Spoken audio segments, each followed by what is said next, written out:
नमस्कार, आप देख रहे हैं एक न्यूज 24 और मैं हूं स्वाति आपके साथ। क्या बिहार में सरकार गिरने वाली है? ऐसा मेरा नहीं कहना है, बल्कि जनशक्ति जनता दल के राष्ट्रीय अध्यक्ष तेज प्रताप यादव ने यह दावा किया है। उन्होंने सोशल मीडिया प्लेटफॉर्म एक्स पर एक पोस्ट लिखा जिसमें उन्होंने यह दावा किया है कि बिहार में जल्द ही सरकार गिरने वाली है। और उन्होंने इसलिए यह बोला है, बांकीपुर सीट पर जो उपचुनाव होने वाला है, बीजेपी ने अब कैंडिडेट चेंज कर दिया है। मेरे सहयोगी नंदन इस वक्त मेरे साथ मौजूद हैं और इस पूरे विषय पर क्या है वजह, तेज प्रताप ने आखिर ऐसा क्यों कहा है, क्या बीजेपी सच में जो एनडीए गठबंधन है उसमें कुछ होने वाला है, क्या आपसी एकजुटता नहीं दिख रही, इन तमाम बिंदुओं पर हम चर्चा करेंगे। नंदन, तेज प्रताप यादव ने दावा किया है कि बिहार में सरकार गिरने वाली है क्योंकि बांकीपुर विधानसभा सीट पर जो उपचुनाव होने वाला था, बीजेपी ने अब कैंडिडेट चेंज कर लिया है। अभिषेक कुमार बंटी जो थे, अब उन्होंने अपना नामांकन वापस कर लिया है और अब नीरज कुमार को वहां का कैंडिडेट बनाया गया है। तो इसको क्या आप देख रहे हो? क्या अंदर खाने में सब कुछ ठीक नहीं चल रही है पार्टी के? देखिए स्वाति जी, जिस तरीके से नीरज सिन्हा को टिकट मिला, अब वापस नामांकन वापस लेने के बाद बंटी जी का, अभिषेक कुमार बंटी का, तेज प्रताप यादव ने जो भविष्यवाणी की है, मैं एक बात कंफर्म होना चाहता हूँ, क्या उन्होंने बिहार के सरकार को लेकर बात की है या फिर बांकीपुर की जो वर्तमान सरकार थी बीजेपी की उसको लेकर बात की है? उसी मुद्दे को किया है और सीधा बिहार सरकार पर अपना बम फोड़ा है। देखिए, बांकीपुर से बात करें तो बांकीपुर की सीट पे हमने कल भी कहा था कि प्रशांत किशोर जो है वो अभी भी लीड कर रहे हैं पब्लिक के ओपिनियन में। वहीं अगर दूसरे पायदान की बात करें तो दूसरे पायदान पर क्या नाम था, राजद की रेखा गुप्ता है।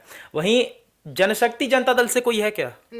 नहीं है। तो फिर भविष्यवाणी करने का मुझे नहीं लगता यहाँ पर कोई कारण बनता है, क्योंकि आप भविष्यवाणी तब कर सकते थे जब आप ये कहते कि हमारा कैंडिडेट वहां से खड़ा है और हमारा कैंडिडेट पूर्ण रूप से आपको टक्कर देगा। जैसे नंदन, माफ कीजिएगा, यहाँ पे मैं रोक रही हूँ। तेज प्रताप यादव ने यह भी दावा किया है कि जो हमारे पूर्व मुख्यमंत्री है नीतीश कुमार, उन्होंने सम्राट चौधरी जो कि हमारे बिहार के सीएम है, उनको सम्राट कह के फटकार लगाई है। उन्होंने इसका एक और एंगल दिया है कि नीतीश कुमार कहीं ना कहीं सम्राट चौधरी से खफा है, नाखुश है, नाराज चल रहे हैं और ऐसे में जदयू और बीजेपी के आपस में कुछ न कुछ ठीक नहीं है और गड़बड़ है। एक दूसरे से टक्कर, जो जदयू के मुखिया हैं नीतीश कुमार और सम्राट चौधरी बीजेपी की ओर से बिहार के सीएम हैं, ऐसे में पूर्व सीएम को लेकर वर्तमान सीएम को फटकार लगाना कहीं ना कहीं ऐसा है कि जो मतभेद है वो अब निकलकर सामने आ रही है। देखिए, मायने ये भी रखता है ना कि फटकार लगा कौन रहा है। तेज प्रताप यादव प्रशांत किशोर से कुछ दिन पहले उनका वीडियो वायरल हुआ था जहां पर वो मिलने गए थे। प्रशांत किशोर तेज प्रताप यादव की मिलाप भी हुई थी और वैसे में अगर देखा जाए तो उस बेस पर हो सकता है कि वो बता रहे हो कि जो भी कुछ है वो नीतीश में और सम्राट में ठीक चल नहीं रहा है। लेकिन एक कहावत है ना कि एक थाली का बैंगन होता है जो किसी भी थाली में नहीं रहता है। तेज प्रताप यादव का बिहार में वही हाल है।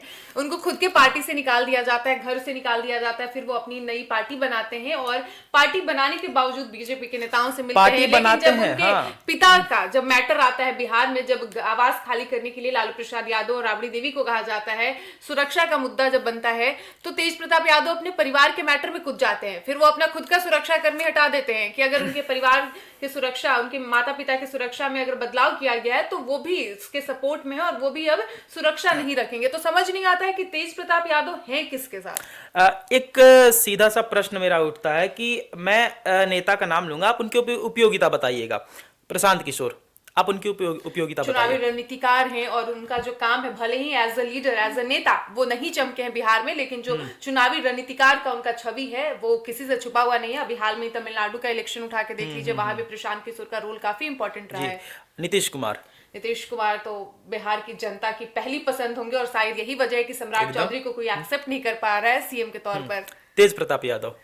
तेज प्रताप यादव को हम एज अ कॉमेडियन ही ले सकते हैं, क्योंकि एज अ नेता की जो उनकी छवि है अभी तक वो कोई छाप ऐसा छोड़ नहीं पाए हैं जो एक नेता के रूप में उनको लेना चाहिए। कोई भी ऐसा कदम उन्होंने अब तक ऐसा उठाया नहीं है। भैया, आप मंत्री रहे हैं प्रदेश के, आप लालू प्रसाद यादव के सुपुत्र हैं, इसके अलावा आपकी कुछ और उपयोगिता अगर है? पत्रकार से लड़ते नजर आते हैं, कभी डॉक्यूमेंट्री बनाते नजर आते हैं, खुद को कान्हा बताते हैं, शंकर भगवान का भक्त बन जाते हैं, सब कुछ ठीक है, आपकी पर्सनल लाइफ है, सब है, मतलब सब सही है आप में, आप बहुत बेहतरीन व्यक्ति हैं। लेकिन एक नेता बनने वाली जो काबिलियत होती है वो मुझे नहीं अभी तक दिखी है और तेज वो प्रताप एक यादव में। मैच्योरिटी या समझदारी जो हम जिसे बोलते हैं वो भी खास शायद करके लालू वाली समझदारी, क्योंकि लालू प्रसाद यादव चाहे लोग उन्हें नेगेटिव पर्सपेक्टिव से देखे या पॉजिटिव पर्सपेक्टिव से देखे, लेकिन लालू जब संसद में बोलते थे तो वो गरजते थे।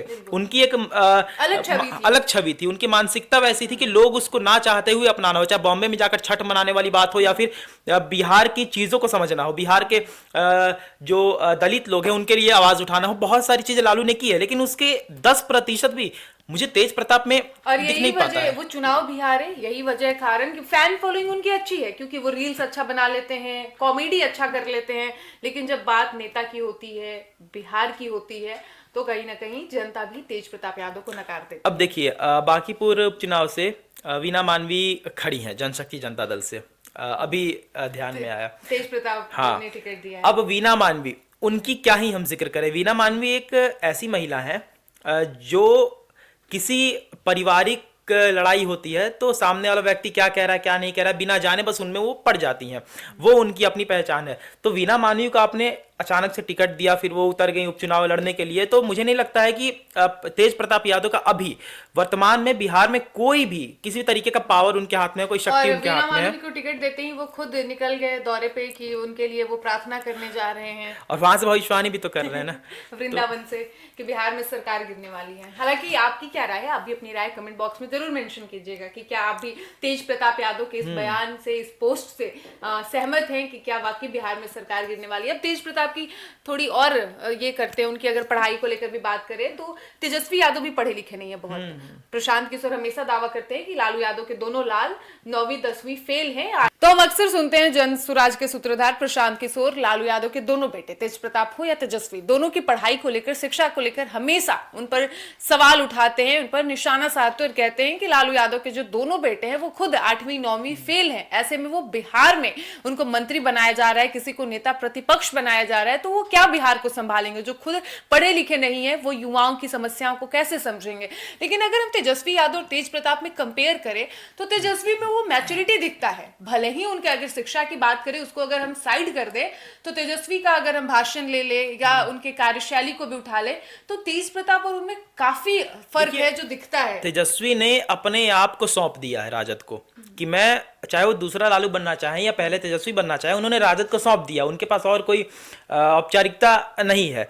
वही तेज प्रताप को देखे तो हर तरीके से चलते हैं, वो डायरेक्टर भी हैं, वो संत भी है, वो पॉलिटिशियन भी है, वो भगवान भी है, वो एक्टर भी है, भगवान भी है। कभी वो अपने पर्सनल लाइफ को लेकर चर्चा में रहते हैं, मतलब काफी कंट्रोवर्सी में वो रहते हैं। वही है कि अगर आप 1000 रास्तों से चलिएगा तो आप खुद भटक जाइएगा। वही हाल तेज प्रताप यादव के साथ है। वही तेजस्वी से तो उनकी तुलना नहीं ही है, भले वो उम्र में बड़े हैं लेकिन अभी भी वो बहुत छोटे हैं। वो भी खास करके बिहार जैसे प्रदेश में अगर आप राजनीति कर रहे हैं तो उस बेसिस पर आप बहुत छोटे हैं अभी। आपको भी यही वजह है कि लालू परिवार और खास करके उनके माता पिता ने उनको त्यागा परिवार से, क्योंकि आप जिस घर के बेटे को अगर घर से निकाला जा रहा है तो उसके पीछे एक तो कारण उनका पर्सनल जो कंट्रोवर्सी था वो किसी से छुपा हुआ नहीं है, लेकिन इसके बावजूद अभी तक उन्हें माफ नहीं किया गया है। अब भी वो परिवार से अलग है, भले ही पारिवारिक कार्यक्रम जो होता है उसमें वो जरूर शामिल होते हैं, लेकिन परिवार से जो दूरी है वो अब भी बनी हुई है। देखिए स्वाति जी, उनका पारिवारिक मामला क्या है वो बेहतर जानते हैं।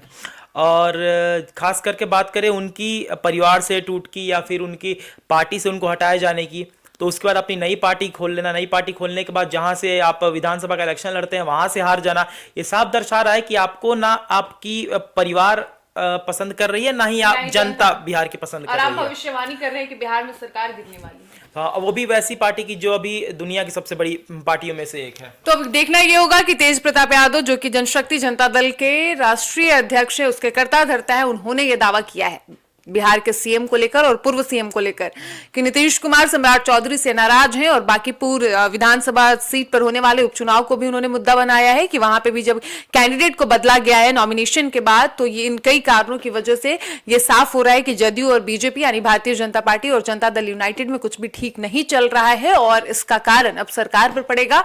और तेज प्रताप यादव ने यह दावा किया है कि बिहार में जल्द ही सरकार गिरने वाली है। हालांकि आपकी क्या राय है, अभी अपनी राय कमेंट बॉक्स में अवश्य लिखें। फिलहाल इस वक्त की खबर में इतना ही, और ऐसे ही तमाम खबरों के लिए बने रहिए हमारे साथ और देखते रहिए एक न्यूज़ 24। धन्यवाद।